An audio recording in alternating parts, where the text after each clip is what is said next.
Really scary stories, every day. Subscribe, like if you like, turn on the bell so you don't miss new videos. Story I, The House That Counted. This happened just last week during my final week at place before heading back to university. I've been debating whether to even write about it, but I can't stop thinking about what might be happening at place. My folks recently moved after I graduated high school. They'd been talking about downsizing for years. And once I was heading off to university, they finally pulled the trigger. The timing meant I'd only been to the new place a handful of times. My folks had given me the basic tour when they first bought it, pointing out where everything was and explaining some of the quirks of an older place. One thing they specifically mentioned was that the place didn't have a underhouse, just a crawlspace for utilities. They seemed pretty definitive about that, so I never gave it much thought. My folks had left the night before for a week-long vacation, so I had the place to myself. The first night I noticed anything uncanny was a Tuesday. I was lying in bed trying to fall asleep when I caught this tapping sound coming from directly below the floorboards. It was consistent both rhythmically and volume-wise. At first, I thought it might be the heating system or maybe pipe settling, but it didn't stop, which made me second-guess myself. I should mention that the room I'm sleeping in is on the first floorboards of the place, so the sounds were definitely coming from underground.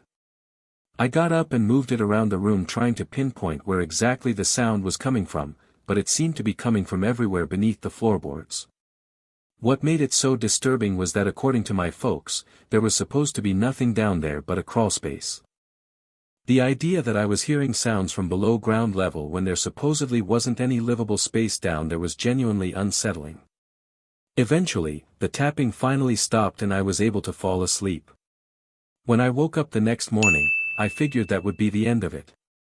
I had probably just been hearing old place sounds or an animal scuttling around in the crawlspace, but I was dead wrong. Later that night, around the same time, I started hearing that same tapping sound again. Only this time it was noticeably louder. I explained it away and just went to sleep. But I remember feeling a lot more uncomfortable that night than the first. When the noises started up a third time in a row, I knew something was seriously wrong. There was a considerable escalation that night. Instead of just tapping, I caught dragging and scraping sounds, too. Like some kind of animal raking its claws against something and occasionally dragging something. That's the best way I can describe what I was hearing.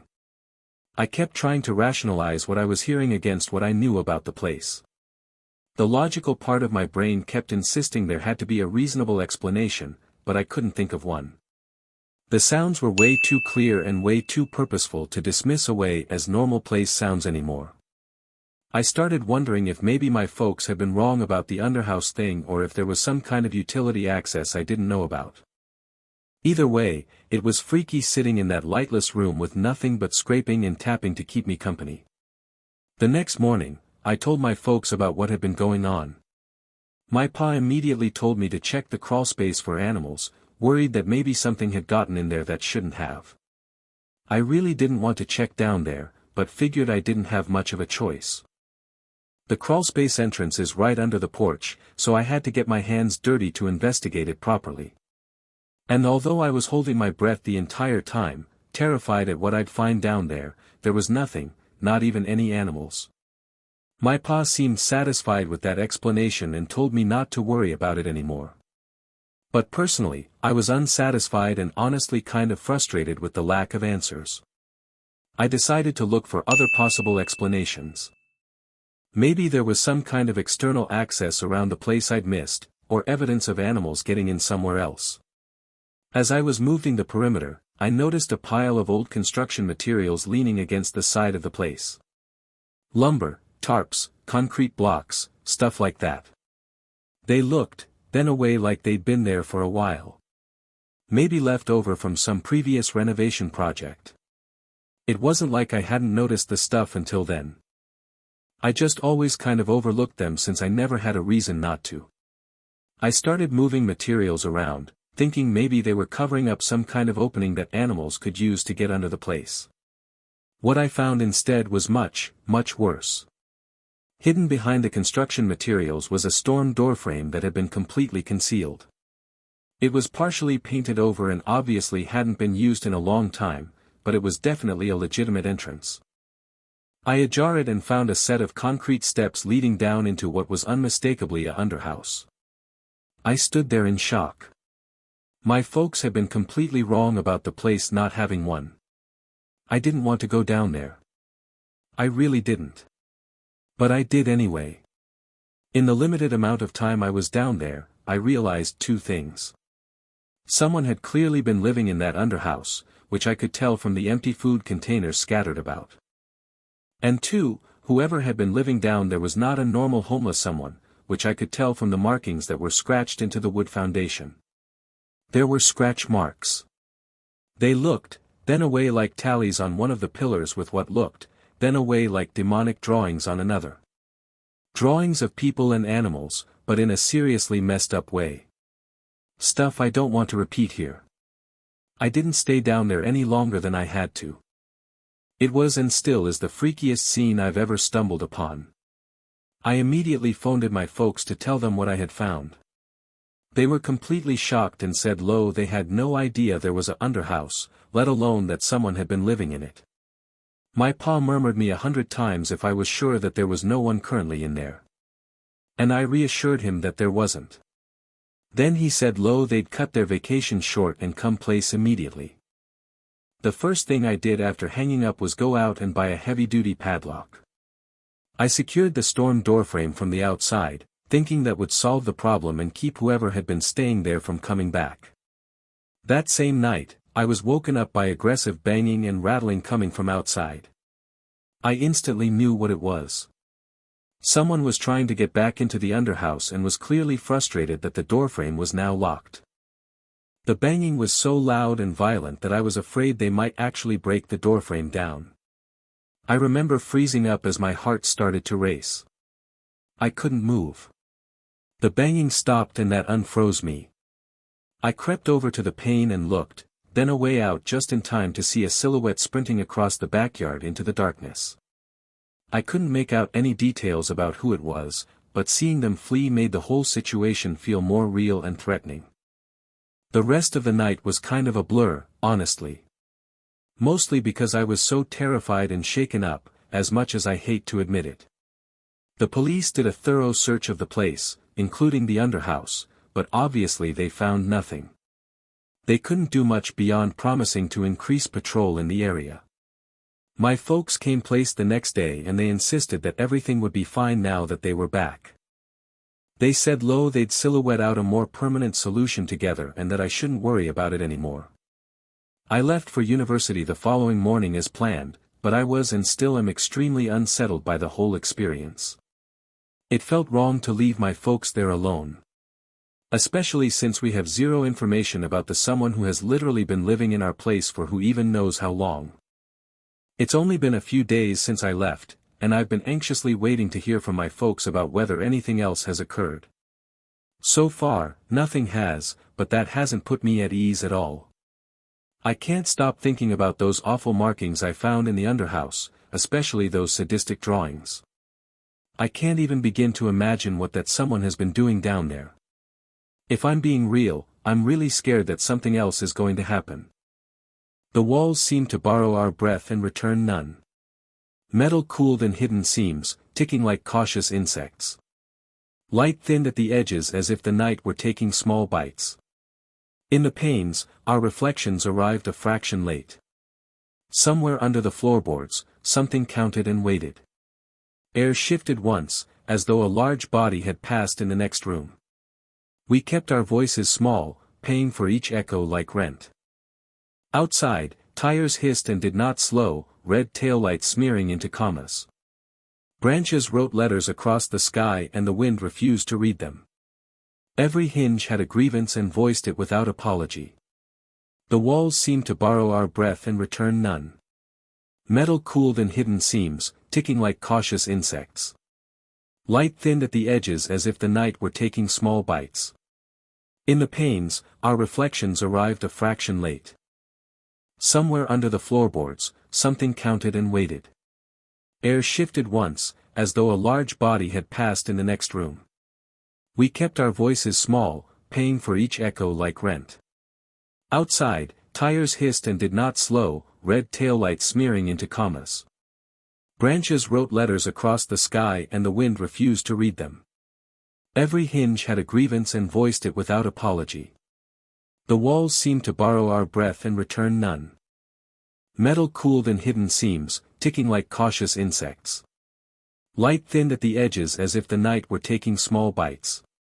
In the panes, our reflections arrived a fraction late. Somewhere under the floorboards, something counted and waited. Air shifted once, as though a large body had passed in the next room. We kept our voices small, paying for each echo like rent. Outside, tires hissed and did not slow, red taillights smearing into commas. Branches wrote letters across the sky and the wind refused to read them. Every hinge had a grievance and voiced it without apology. The walls seemed to borrow our breath and return none. Metal cooled in hidden seams, ticking like cautious insects. Light thinned at the edges as if the night were taking small bites. In the panes, our reflections arrived a fraction late. Somewhere under the floorboards, something counted and waited. Air shifted once, as though a large body had passed in the next room. We kept our voices small, paying for each echo like rent. Outside, tires hissed and did not slow, red taillights smearing into commas. Branches wrote letters across the sky and the wind refused to read them. Every hinge had a grievance and voiced it without apology. The walls seemed to borrow our breath and return none. Metal cooled in hidden seams, ticking like cautious insects. Light thinned at the edges as if the night were taking small bites. In the panes, our reflections arrived a fraction late. Somewhere under the floorboards, something counted and waited. Air shifted once, as though a large body had passed in the next room.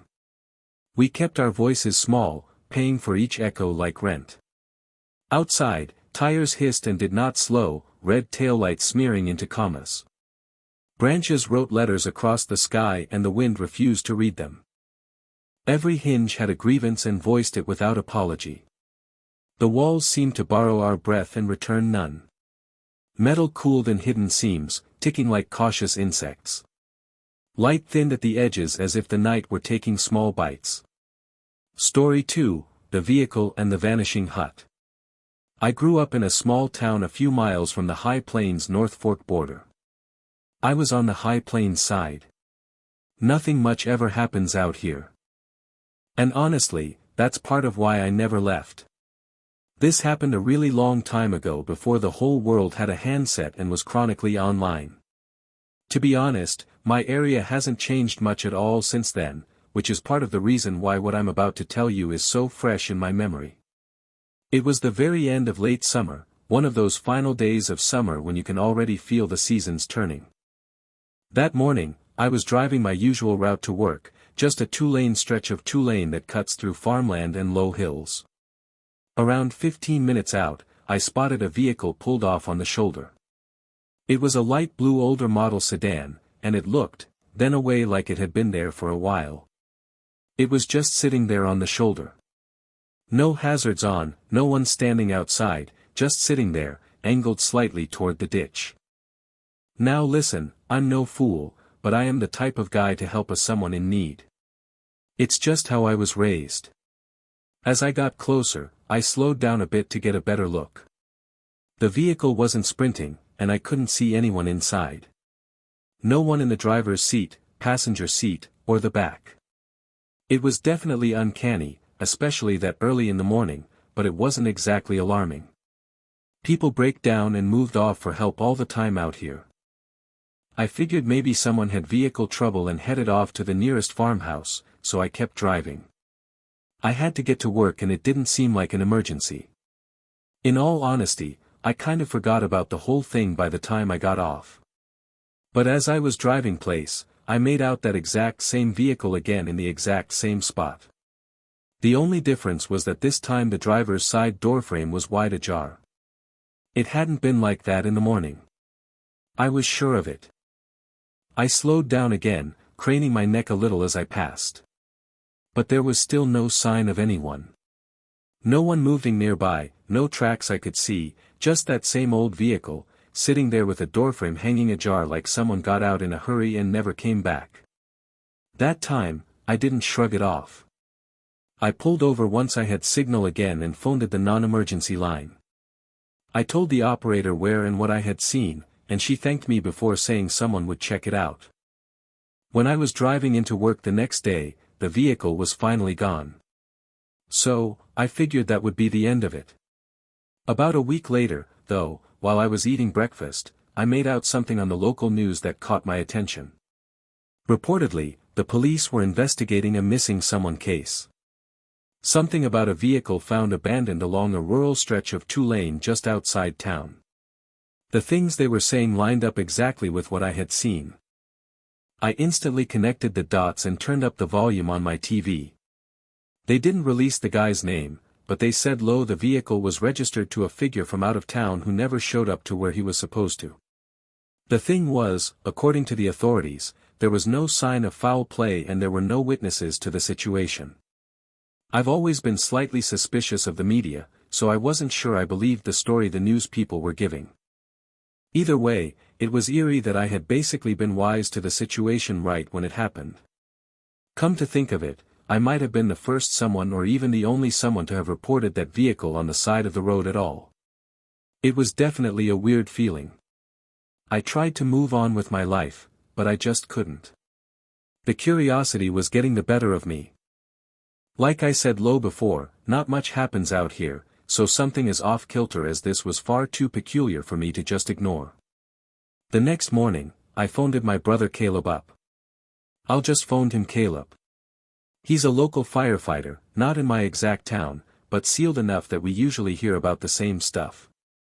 That's just kind of how things are around my neck of the woods. I wanted to ask him if he had any information from the police department because I knew for a fact they often communicate with each other. He told me that they had gotten some memo about it from the sheriff's office, something about a vehicle found abandoned and obviously the missing someone. I murmured him if the police were planning to do anything about it. He said he didn't know for sure, but that they'd probably organize a search at some point. He didn't have many details beyond that. I told him we should help out and maybe see if a few of the guys from the station would be willing to join in, too. At first, he was confused as to why I was so invested in the whole thing, but I eventually convinced him. And by the way, I'm not really sure why I was so adamant about it either.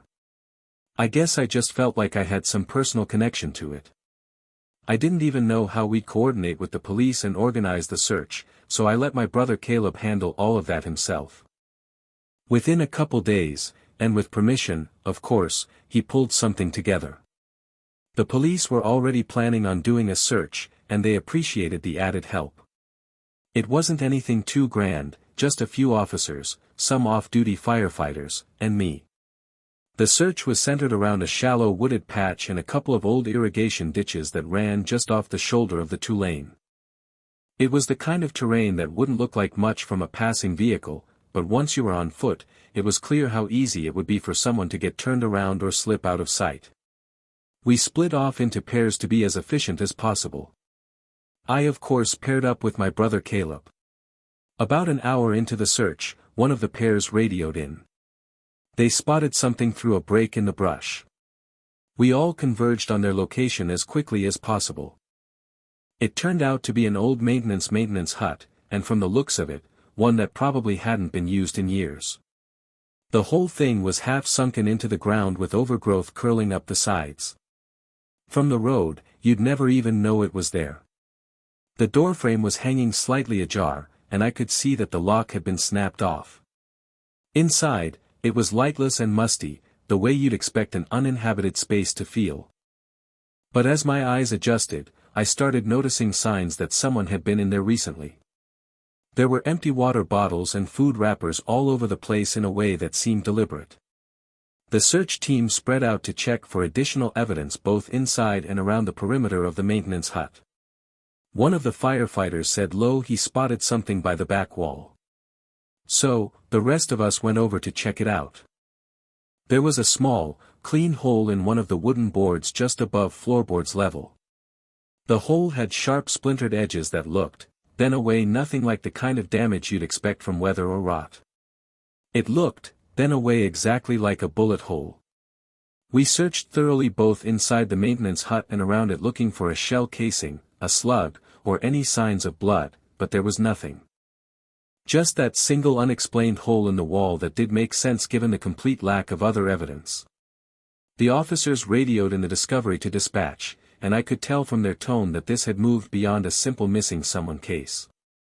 The lead officer gathered all of us together and said they'd take it from there. Then he specifically murmured me to leave since I was the only civilian there. I felt dismissed and frustrated, but I didn't have much choice except to comply, so I left. When I phoned Caleb later that evening, he gave me vague responses about what had happened after I left. Eventually, he admitted that the firefighters had also been murmured to leave shortly after I departed. The police had basically cleared everyone out and took over the scene entirely. Over the following weeks, I waited for updates. Caleb's contacts at the department claimed they didn't know any details about the case, which I found uncanny. The local news never followed up beyond the original missing someone report. It was like the whole thing had just been quietly dropped. Eventually, I decided to drive back and find the maintenance hut on my own. I was certain I remembered exactly where it was. So, one day I drove along the 2-lane until I found the spot where we had begun the search. I spent hours moving the area where I was absolutely certain the maintenance hut should be. I followed the irrigation ditches to a T. Everything from the terrain to the sky looked, then away exactly the same as it had that day, but there was nothing. No maintenance hut in sight. I started questioning my own memory. I figured there was a slight chance that maybe I wasn't looking in the exact right place. But even if that were the case, the maintenance hut should have been somewhere in that immediate range. I tried a different section of the search area, then another, but still found nothing. It was so uncanny, unknown than I'm describing it now. I remember standing there in that overgrown scrubland, completely alone with the exception of the gentle breeze that whisked past me every so often. Peaceful, yeah, but uncanny. The only other explanation I could come up with was that maybe the county had removed the maintenance hut entirely. It wouldn't have been too difficult to excavate the thing and haul it away, but that seemed like an extreme response to what was supposed to be a routine missing someone case. Those were the only two options, though. Either my memory had misled me or the maintenance hut was no longer there. I left shortly after that. There wasn't much else I could do really. I was left with this uncomfortable feeling that something important happened during those final days of summer. Something I was briefly allowed to witness before being shut out to completely. Every year when late summer ends and I feel that familiar shift in the air, I think about that abandoned vehicle and that bullet hole in the wall of a maintenance hut that may or may not have even existed. The walls seem to borrow our breath and return none. Metal cooled in hidden seams, ticking like cautious insects. Light thinned at the edges as if the night were taking small bites. In the panes, our reflections arrived a fraction late. Somewhere under the floorboards, something counted and waited. Air shifted once, as though a large body had passed in the next room. We kept our voices small, paying for each echo like rent. Outside, tires hissed and did not slow, red taillights smearing into commas. Branches wrote letters across the sky and the wind refused to read them. Every hinge had a grievance and voiced it without apology. The walls seemed to borrow our breath and return none. Metal cooled in hidden seams, ticking like cautious insects. Light thinned at the edges as if the night were taking small bites. In the panes, our reflections arrived a fraction late. Somewhere under the floorboards, something counted and waited. Air shifted once, as though a large body had passed in the next room.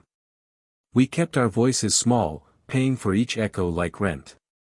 Outside, tires hissed and did not slow, red taillights smearing into commas. Branches wrote letters across the sky and the wind refused to read them. Every hinge had a grievance and voiced it without apology. The walls seemed to borrow our breath and return none. Metal cooled in hidden seams, ticking like cautious insects. Light thinned at the edges as if the night were taking small bites.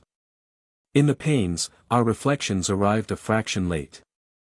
Somewhere under the floorboards, something counted and waited. Air shifted once, as though a large body had passed in the next room. We kept our voices small, paying for each echo like rent. Outside, tires hissed and did not slow, red taillights smearing into commas. Branches wrote letters across the sky and the wind refused to read them. Every hinge had a grievance and voiced it without apology. The walls seemed to borrow our breath and return none. Metal cooled in hidden seams, ticking like cautious insects. Light thinned at the edges as if the night were taking small bites. In the panes, our reflections arrived a fraction late. Somewhere under the floorboards, something counted and waited. Air shifted once, as though a large body had passed in the next room. We kept our voices small, paying for each echo like rent. Outside, tires hissed and did not slow, red taillights smearing into commas. Branches wrote letters across the sky and the wind refused to read them. Every hinge had a grievance and voiced it without apology. The walls seemed to borrow our breath and return none. Metal cooled in hidden seams, ticking like cautious insects. Light thinned at the edges as if the night were taking small bites. In the panes, our reflections arrived a fraction late. Somewhere under the floorboards, something counted and waited. Air shifted once, as though a large body had passed in the next room. We kept our voices small, paying for each echo like rent. Outside, tires hissed and did not slow, red taillights smearing into commas. Branches wrote letters across the sky and the wind refused to read them. Every hinge had a grievance and voiced it without apology. The walls seemed to borrow our breath and return none. Metal cooled in hidden seams, ticking like cautious insects. Light thinned at the edges as if the night were taking small bites. In the panes, our reflections arrived a fraction late. Somewhere under the floorboards, something counted and waited. Air shifted once, as though a large body had passed in the next room. We kept our voices small, paying for each echo like rent. Outside, tires hissed and did not slow, red taillights smearing into commas. Branches wrote letters across the sky and the wind refused to read them. Every hinge had a grievance and voiced it without apology. The walls seemed to borrow our breath and return none. Metal cooled in hidden seams, ticking like cautious insects. Light thinned at the edges as if the night were taking small bites. In the panes, our reflections arrived a fraction late. Story 3, The Lantern That Went Dark. This happened last late summer and it's completely changed how I feel about solo bivouac. When I was a kid, my pa had this end of summer tradition where he'd take me and my brother Caleb on a bivouac trip sometime around mid-late summer. Nothing elaborate, just a few days in the wilderness to mark the end of summer before school started back up. I'm in my late 20s now with a steady partner and I've moved on with my life in most ways, but that end of summer bivouac tradition is something I've tried to keep alive.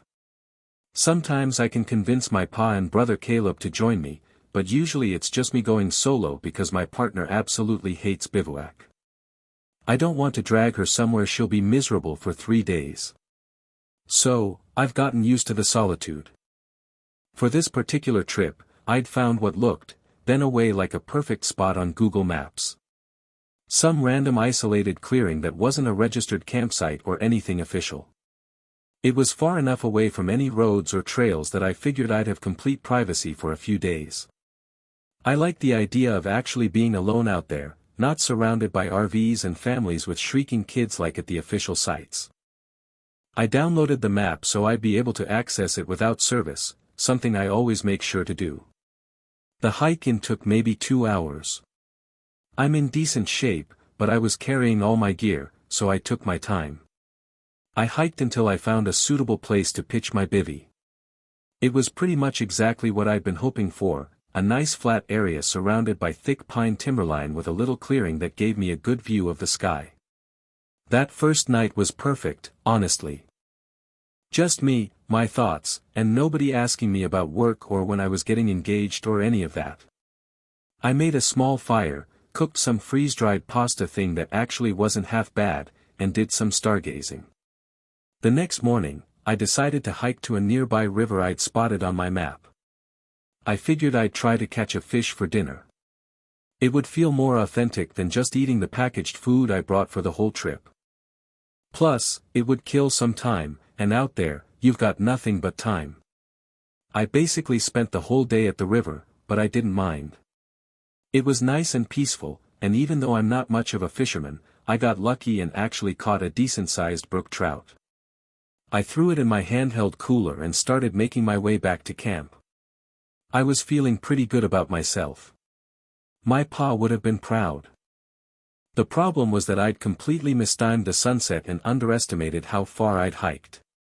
What should have been a leisurely move back to my campsite turned into a trek through the woods after the sun had already gone down. Within maybe 20 minutes, it went from that golden hour light to basically full darkness. I had a headlamp, but the terrain was unfamiliar enough that I was moving pretty slowly. At one point, I noticed a faint light in the distance. It appeared to be swaying back and forth in this rhythmic pattern, like someone was moving with a lantern or a hand lamp. At first, I was actually relieved. Maybe there was another camper out there. We could help each other navigate back to wherever we were supposed to be. After all, if you're hiking through overgrown wilderness at that time of night, you've definitely screwed something up or mistimed something, just like I had. As I watched the light, I realized it was getting closer to me, meaning whoever was holding it was moving in my direction. Not wanting to spook them, I decided to announce my presence and yelled out a friendly hello, followed by asking if they were bivouac, too. I kept my tone as friendly and unconfrontational as possible. The light immediately stopped swaying. I watched as it sat perfectly still for several seconds, which struck me as off-kilter. Then, without warning, it shut off completely, which struck me as even odder. Another few seconds passed, and I stared at the now pitch-ink dark spot where the light had just been. And then, out of nowhere, I caught this violent crashing through the underbrush, like someone sprinting full speed through the timberline, but not toward or away from me. Off to the left, perpendicular to where I was standing. It was unmistakable. My heart was going pretty good at that point.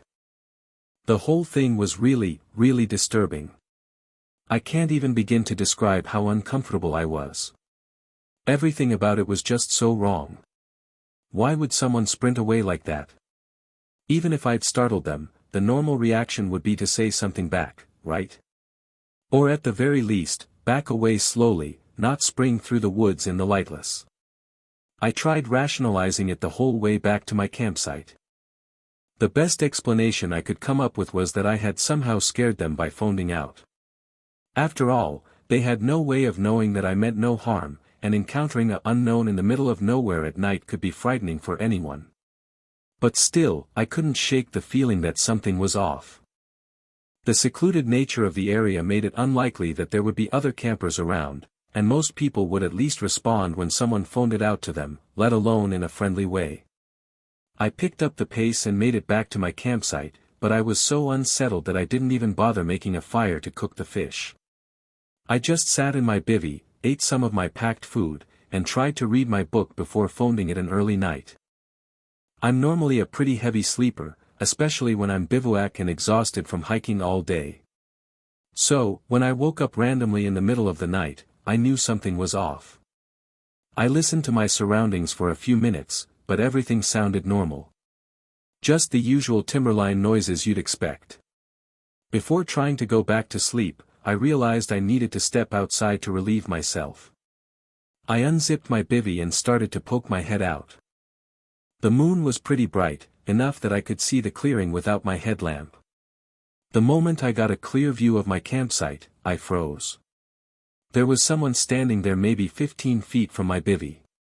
I couldn't make out any details, just the silhouette of a someone where there absolutely should not have been a someone. They were just standing there motionlessly like they were watching my bivvy. I'd never been in a situation like that before, and I honestly had no idea what to do. My mind was racing, but my body wouldn't move. Surely, whoever was there had seen or caught me unzip the bivvy, and they probably also knew that I was not aware they were standing there. I was likely moments away from being attacked. As soon as I started thinking along the lines of life and death, my survival instinct took over, and I was able to snap myself out of my haze. I reached for the switchblade I always kept by the entrance of my bivvy and phoned it out loudly, asking who was there. The moment I spoke, the silhouette started sprinting directly toward my bivvy, catching me completely off guard. No warning, just 0 to full sprints instantly, shrieking in a shrill, unnatural shriek that didn't even sound human. They hit me before I could even process what was happening. The two of us started rolling around on the ground, and the guy, definitely a figure judging by the voice, thin and far, began clawing at my face like an animal. Not punching, literally clawing like he was trying to rip me to shreds. I managed to get the switchblade between us and sliced at his hand before dropping it in the struggle. Even though I hadn't gotten off the cleanest strike, cutting his hand was apparently enough because he immediately started shrieking and got off of me. He went crashing through the woods again. Only this time, I could hear him shrieking or laughing or making whatever sick noise he was making. I sat there for who knows how long trying to process what just happened. My face was stinging from the scratches and my hands were shaking uncontrollably. I could feel blood all over my face, but I wasn't sure if it was mine or his. I considered trying to hike back to my vehicle immediately, but navigating through the woods and pitch darkness seemed like an even worse idea than staying put. I only really had one option at that point. Spend the rest of the night sitting in my bivvy, switchblade in hand, listening to every little sound and expecting the figure to come back at any moment. It was the longest night of my life, but I eventually made it to daylight. The second there was enough light to see, I packed up my gear as quietly as possible and hiked back to my vehicle at a significantly faster pace than I had been going on the way in. As soon as I got to my vehicle, I sped out of there without another thought.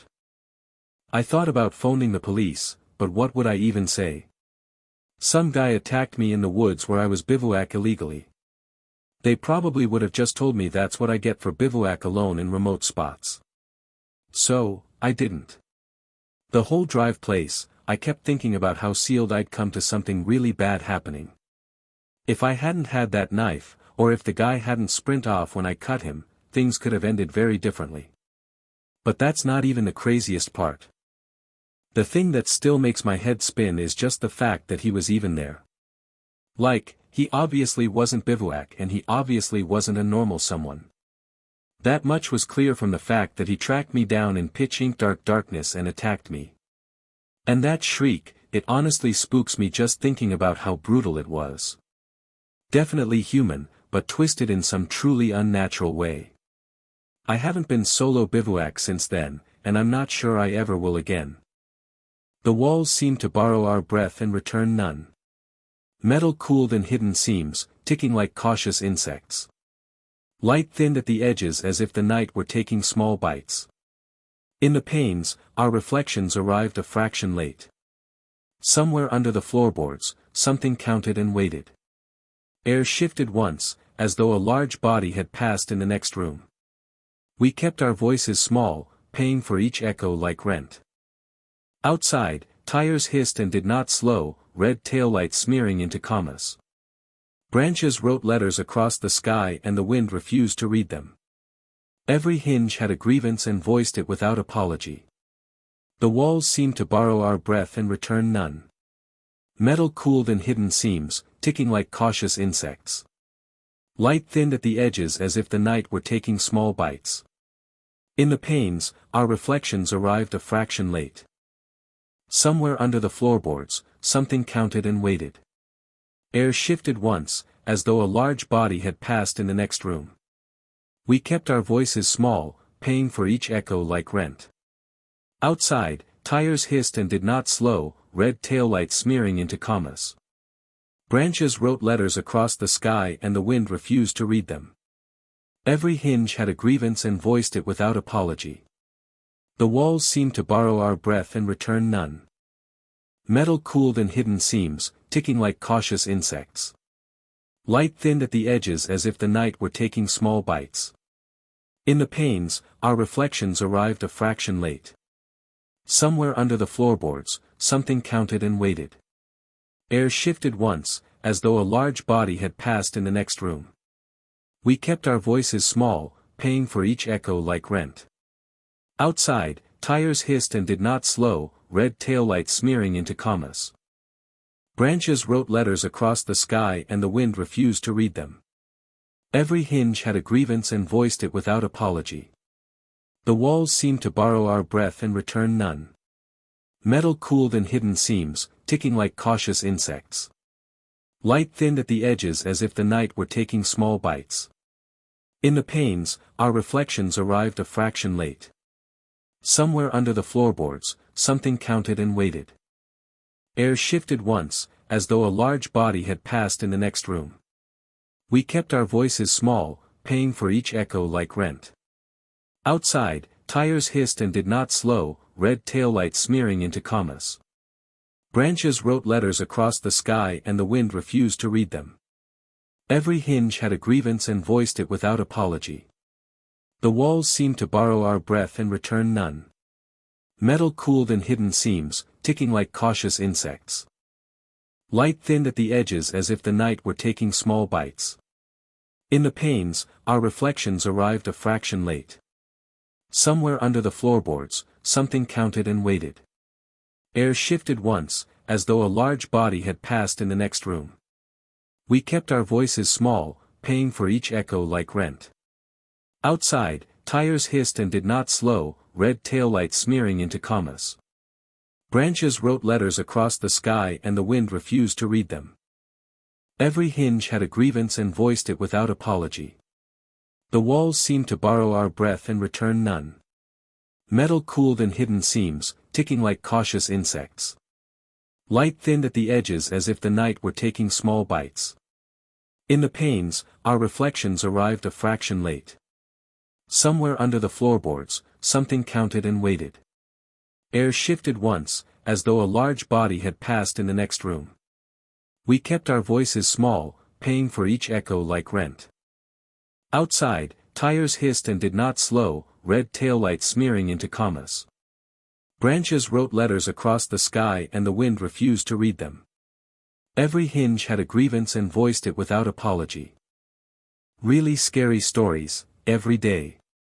Subscribe, like if you like, turn on the bell so you don't miss new videos.